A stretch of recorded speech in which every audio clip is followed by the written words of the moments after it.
இங்க நாம் தமிழர் கட்சியை பொறுத்தவரை எல்லாரும் என்ன நினைக்கிறாங்கன்னா, சோசியல் மீடியால தான் அவங்க வந்து ஸ்ட்ராங்கா இருக்கிறாங்க. மக்கள்கிட்ட பெருசா போய் சேரலைன்றது நினைக்கிறாங்கல்ல. நான் ஒரு இடத்துல பேம்ப்ளெட்ஸ கொண்டு போய், இப்ப நம்ம ஒரு இளைஞர பார்த்து பேசும்போது அவர் நம்மள ரெகக்னைஸ் பண்றதுன்றது வேற.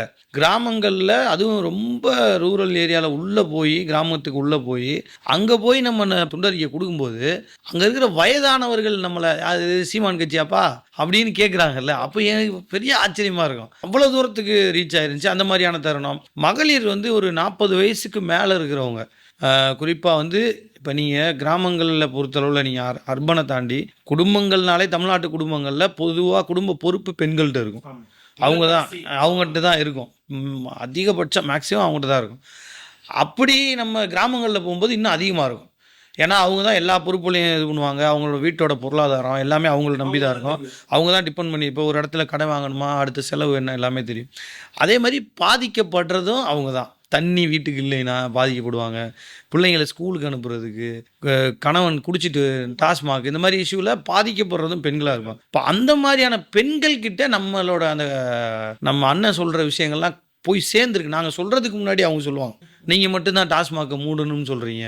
அதுக்காகவே நான் உங்களுக்கு வாக்களிக்கணும். வாக்களிப்போம் தடவ.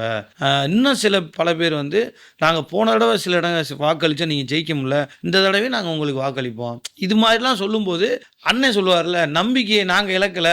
என்னைய பார்த்தா நம்பிக்கையில இந்த ஆள் மாரியா தெரியுது. பார்த்தீங்களா? அப்படின்னு பத்திரிக்கையாளர் மணிட்ட கூட சொல்லியிருப்பாரு. அதே நம்பிக்கை மக்கள் கிட்ட இருக்கு அண்ணன் மேல. அண்ணன் மேல, நம்ம கட்சி மேல நம்பிக்கை இருக்கு. நாங்க போடுவோம். நீங்க கவலைப்படாதீங்க. பார்ப்போம் எப்பதான் ஜெயிக்கிறீங்கன்னு அப்படின்ற சொல்ற இதெல்லாம் பார்ப்போம். அதெல்லாம் நெகிழ்ச்சியா இருக்கும். சில இடங்கள்ல பார்க்கும்போது உங்கள்ட்டயே கூட உங்கள்ட்டன்னு இல்ல. பெரும்பாலும் தமிழ்நாட்டுல போட்டியிட்ட நாம் தமிழர் கட்சியினுடைய பல நிர்வாகிகளுக்கு மக்கள் வந்து காசு குடுத்தாங்க. என்ன பொதுவா ஒரு செய்தி இருக்கும்னா, மக்களுக்கு காசு குடுத்தாங்க, பிடிக்க பார்த்தாங்க. ஏன் மக்கள்லாம் வந்து காசு குடுக்கணும்னு போராட்டம் பண்ணாங்கன்ற செய்திலாம் நம்ம பார்த்தோம். ஆனா மக்கள் வந்து உங்கள்ட்ட காசு குடுத்தாங்கன்ற சில நிகழ்வுகள பார்க்க முடிஞ்சது. உங்களுக்கு அந்த மாரி நிகழ்வு நடந்துச்சா? அது எப்படிப்பட்ட தருணமா இருந்துச்சு உங்களுக்கு? பொதுமக்கள் குடுத்த காசு மட்டுமே கிட்டத்தட்ட எப்படி பார்த்தாலும் எனக்கு ரூ. 50,000க்கு மேல இருக்கும். அதெல்லாம் முறையா கணக்கு காட்டியிருக்கோம் தேர்தல் ஆணையத்தில. நீங்க யோசிச்சு பாருங்க. இப்ப நான் அதான் எனக்கு வருத்தமே அதான். கடந்த ஒரு 25 நாளா தேர்தல் ஆரம்பிச்சதுலேருந்து, இந்த விஜய் தாவேகாவ பத்தி பேசுறதும், மற்ற விஷயங்கள பத்தி வெளிநாடுகள்ல இருந்து வந்து வாக்களிக்கிறாங்கன்றதெல்லாம் வர்றாங்க. அதாவது அப்நார்மலா நடந்த விஷயங்கள்னு சொல்லி தாவேகாவால நடந்துச்சுன்னு சில விஷயங்கள் எல்லாம் எல்லாரும் இத மட்டுமே பேசிட்டே இருக்காங்க.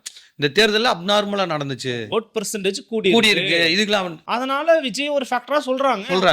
உண்மையிலேயே இந்த தேர்தல்ல அப்நார்மலா நடந்த விஷயங்கள் என்னென்னன்னா, அது நாம் தமிழர் கட்சிக்கு அண்ணன் சீமானுக்கு